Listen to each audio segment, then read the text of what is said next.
Hi friends, welcome to English Study Point. Friends, today here in this video lecture, I am going to speak about two figure of speech. First one is hypophora and another one is rhetoric question. Now, let me tell you about hypophora first. Hypophora is such type of figure of speech in which writer tries to raise questions in front of the readers, but at the same time, he immediately provides answer to the question that he is putting in front of the readers. So in the case of hypophora, writer himself provides answer to the question that he is putting in front of the readers. Now, let me tell you about why writer uses hypophora as a figure of speech in their works.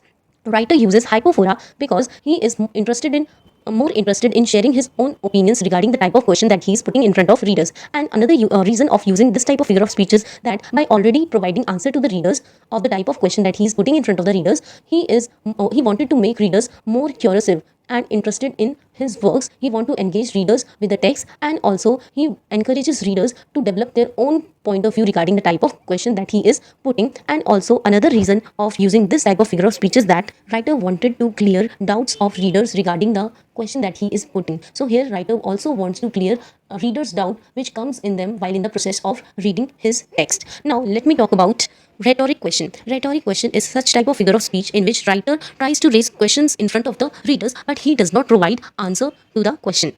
So here in rhetoric question, writer does not provide answers. And why writer uses rhetoric question as a figure of speech in their works? Writer uses rhetoric question as a figure of speech in their works because he wanted to emphasize upon his own point. So here writer is more interested by framing question in front of the readers. Writer is more interested in emphasizing upon his point. Like for example, if I am saying to you all that it's so hot today, isn't it? So here I am asking question, but at the same time I am here emphasizing upon my own point that it is so hot today, isn't it? So by asking such type of question, I am emphasizing my own point here to you all. Now let's discuss about this particular figure of speech in a more detailed way. Hypophora is a figure of speech in which a writer raises a question. तो hypophora क्या है? एक ऐसी figure of speech है जिसमें writer questions raise करता है readers के सामने एंड फिर क्वेश्चन पूछने के साथ साथ उसी क्वेश्चन में ही उसी का आंसर प्रोवाइड कर देता है रीडर्स को. तो इस टाइप की फिगर ऑफ स्पीच को हम कहते हैं हाइपोफोरा. तो इसमें राइटर क्वेश्चन पूछने के साथ साथ उसी क्वेश्चन के साथ साथ उसका आंसर भी बता देता है रीडर्स को. It is also known as antipophora. Please remember this. Hypophora को एंटीपोफोरा भी बोला जाता है एंड एंटीपोफोरा भी बोला जाता है. The word antipophora came from the ancient Greek. तो ये वर्ड एंटीपोफोरा ही एंशिएंट ग्रीक से आया एंड इसे सबसे पहली बार क्विंटिलियन ने अपनी बुक में, जिस बुक का नाम है इंस्टीट्यूटो ऑरेटोरिया, में यूज किया था. Please remember this. Now this figure of speech is use to engage readers with the text. तो इस टाइप की फिगर ऑफ स्पीच का यूज़ करके राइटर रीडर्स को अपने टेक्स्ट के साथ जोड़े रखना चाहता है. Then readers are already provided with answers which helps the readers to develop interest. तो अगर रीडर्स को ऑलरेडी आंसर बता दिया जाएगा क्वेश्चन के साथ, तो इससे क्या होगा? रीडर्स का इंटरेस्ट डेवलप होगा एंड उनकी क्यूरियोसिटी बढ़ेगी एंड खुद से वो इनिशिएटिव ले पाएंगे उन चीज़ों को सर्च करने का. जब ऑलरेडी राइटर रीडर्स को आंसर प्रोवाइड कर देगा तो उनका इंटरेस्ट बढ़ेगा, उनके डाउट्स सॉल्व होते रहेंगे. जो उनके माइंड में डाउट्स चलते हैं, वर्क को जब भी कोई रीडर पढ़ता है तो उनके माइंड में डाउट्स चलते हैं. जब राइटर ही उन्हें पहले से आंसर प्रोवाइड कर देगा तो इससे क्या होगा? उनके डाउट्स क्लियर होते रहेंगे एंड इसकी वजह से क्या होगा? उनका इंटरेस्ट भी डेवलप होने लगेगा and reader wants to find more about the topic. And अब रीडर क्या करेगा? खुद की साइड से इनिशिएटिव लेगा उस टॉपिक के बारे में रिसर्च करने की. Then the figure of speech is also use as a transitional element. तो ये फिगर ऑफ स्पीच इसलिए भी यूज की जाती है क्योंकि क्वेश्चंस को पूछ करके और साथ ही साथ आंसर बता करके रीडर क्या करता है? एक टॉपिक से रीडर्स का ध्यान राइटर क्या करता है? राइटर एक टॉपिक से रीडर्स का ध्यान डाइवर्ट करके दूसरे टॉपिक पर ले जाने की कोशिश करता है. तो ये फिगर ऑफ स्पीच एक तरीके के का जो है ट्रांजिशनल एलिमेंट भी है. तो the figure of speech is also use as a transitional element to help a writer take one subject to next. तो इसके थ्रू क्या हो पाता है? राइटर क्या कर पाता है? एक सब्जेक्ट से लेकर दूसरे सब्जेक्ट की तरफ पहुंचा देता है रीडर्स को एंड और connect to together. If a writer changes the topic with a question, इससे क्या होगा? अगर राइटर किसी टॉपिक को चेंज करना भी चाहता है तो वो क्वेश्चन पूछकर और साथ ही साथ उस क्वेश्चन के साथ उसका आंसर बताकर दूसरी टॉपिक की तरफ ले जाएगा एंड जिससे क्या हो पाएगा? ये इजी हो जाएगा रीडर्स के लिए चेंजेस को एक्सेप्ट करना. देन इंट्रोड्यूस न्यू डिस्कशंस और टॉपिक्स ऑफ इंपॉर्टेंस. तो इससे क्या होगा? ये एक तरीके का अभी मैंने बताया ट्रांजिशनल एलिमेंट है, जिससे क्या करता है? राइटर कभी भी अगर उसे टॉपिक चेंज करना होता है, यानी टॉपिक का यहाँ पर मतलब है अगर उसे एक आइडिया से रीडर्स को दूसरे आइडिया की तरफ लेकर जाना है, तो इस टाइप की फिगर ऑफ स्पीच का राइटर यूज़ करता है, जिसके थ्रू न्यू डिस्कशंस इंट्रोड्यूस करवाए जा सकते हैं एंड इंपॉर्टेंट टॉपिक्स के बारे में बात की जा सकती है। इसके एक फ़ायदा और भी, एक बेनिफिट ये भी हो पाता है, रीडर्स को जिस चीज़ के बारे में इन्फॉर्मेशन नहीं होती है तो इस फिगर ऑफ स्पीच का यूज़ करके उन्हें हर तरीके की इन्फॉर्मेशन मिल जाती है, क्योंकि राइटर इसमें ऑलरेडी आंसर प्रोवाइड करने की कोशिश करता है। It can raise the type of question readers might already have on their minds. तो रीडर्स जब भी किसी भी राइटर के वर्क को रीड करता है तो उसके माइंड में हमेशा डाउट रहता है किसी चीज़ को लेकर, तो इस फिगर ऑफ स्पीच का यूज़ करके रीडर्स के हर डाउट्स को सॉल्व किया जा सकता है and would like to get answer, क्योंकि उन्हें पॉसिबल आंसर्स, रीडर को पॉसिबल आंसर्स मिल जाते हैं, वो रीडर को राइटर के पॉइंट ऑफ व्यू पता चलने लगते हैं, जिससे क्या करता है, रीडर और भी ज़्यादा क्यूरियसिव हो जाता है, उसका इंटरेस्ट बढ़ने लगता है एंड वो अपना रीडर अपना टेक्स्ट के साथ लिंक मेंटेन करके चलता है, वो कहीं पे भी रुकता नहीं है, उसे बार बार क्यूरियोसिटी हो जाती है कि नेक्स्ट पेज में क्या होना चाहिए। देन अब कुछ एग्जाम्पल्स के बारे में बात कर लेते हैं, जैसे हेंडरसन द रेन किंग, ये वर्क है सॉल बेलो का, जिसमें एक स्टेटमेंट है, what made me this take this trip to Africa. तो ऐसा क्या हुआ मेरे अंदर, यानी मैं कंपेल हो गया, मजबूर हो गया अफ्रीका जाने के लिए। There is no quick explanation. इस यहाँ पर ये स्टेटमेंट भी खुद ही क्रिएट कर रहा है एंड इस स्टेटमेंट के साथ साथ क्वेश्चन भी खुद ही क्रिएट कर रहा है एंड इन्हीं लाइन्स में इनका आंसर देने की कोशिश कर रहा है। तो यहाँ पर इसने क्वेश्चन पूछा है, what made me take this trip to Africa. यहाँ पर वो आंसर दे रहा है कि इसके पीछे कोई क्विक एक्सप्लेनेशन नहीं है कि मैं ये बता सकूँ कि ऐसी क्या चीज़ मेरे साथ हुई जिसके मजबूर होने पर मैं अफ्रीका चला गया। Things got worse and worse and worse. तो चीज़ें मेरे लिए बदतर होती चली गई and pretty soon they were too complicated. And एक टाइम ऐसा आया मेरे लिए चीज़ें और भी ज़्यादा कॉम्प्लेक्स होती चली गई, कॉम्प्लिकेटेड होती चली गई, जिसकी वजह से मुझे अफ्रीका जाना पड़ा। देन नेक्स्ट वर्क है चेरी ऑर्चर्ड। ये वर्क है एंटन चेखोव का, जिसमें एक कैरेक्टर है ट्रॉफीमोव।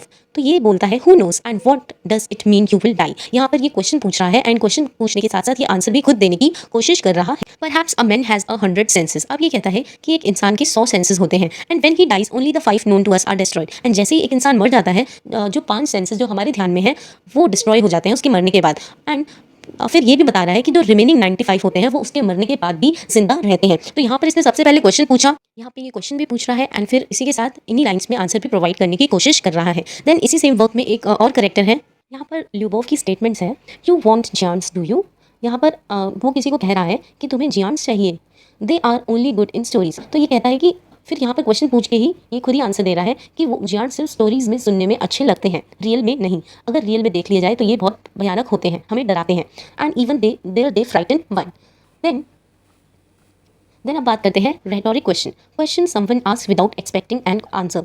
तो यहाँ पर जो राइटर है वो इस टाइप की फिगर ऑफ स्पीच का यूज़ करके क्वेश्चन तो पूछता है बट उनके आंसर एक्सपेक्ट नहीं करता रीडर से।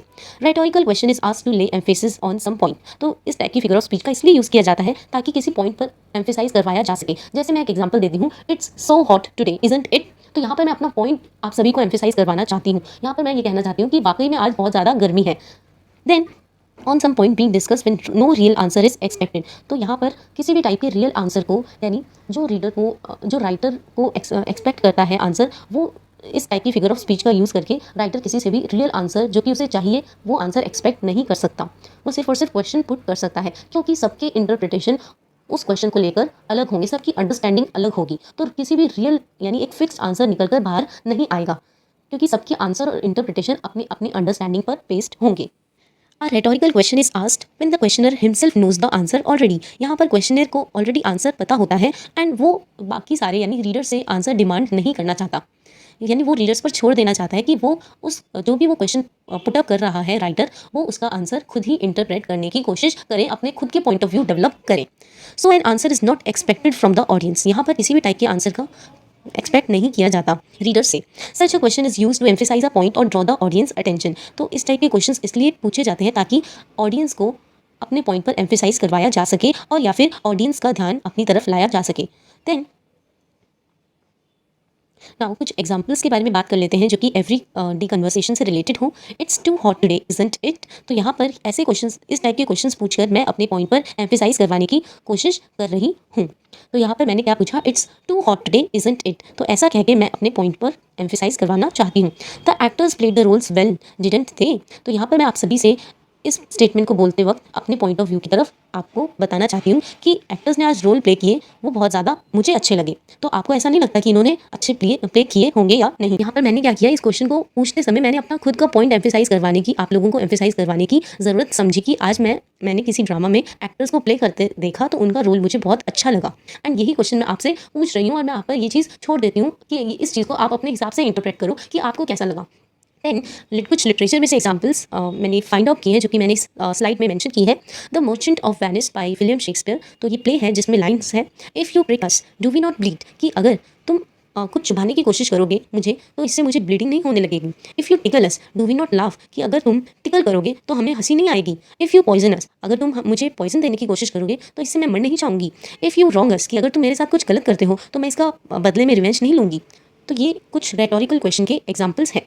नाउ क्रिएशन पोएम बाय हलाडिया पॉटर स्टीवर्ट। तो उनका भी ये एक वर्क है क्रिएशन, जो कि एक पोएम है हलाडिया पॉटर स्टीवर्ट की, जिसमें एक जो कि बहुत अच्छा एग्जाम्पल है रेटोरिक क्वेश्चन का। What made you think of love and tears and birth and death and pain, कि ऐसी क्या चीज़ है जिसने तुम्हें मजबूर किया प्यार के बारे में सोचने में, या फिर टीयर्स के बारे में, या फिर बर्थ डेथ और पेन के बारे में। तो ये सारे कुछ एग्जाम्पल्स थे रेटोरिक क्वेश्चन से related. Now friends, this marks the ending of this video lecture. Hope this video lecture will help you in your UGC NET English literature exams.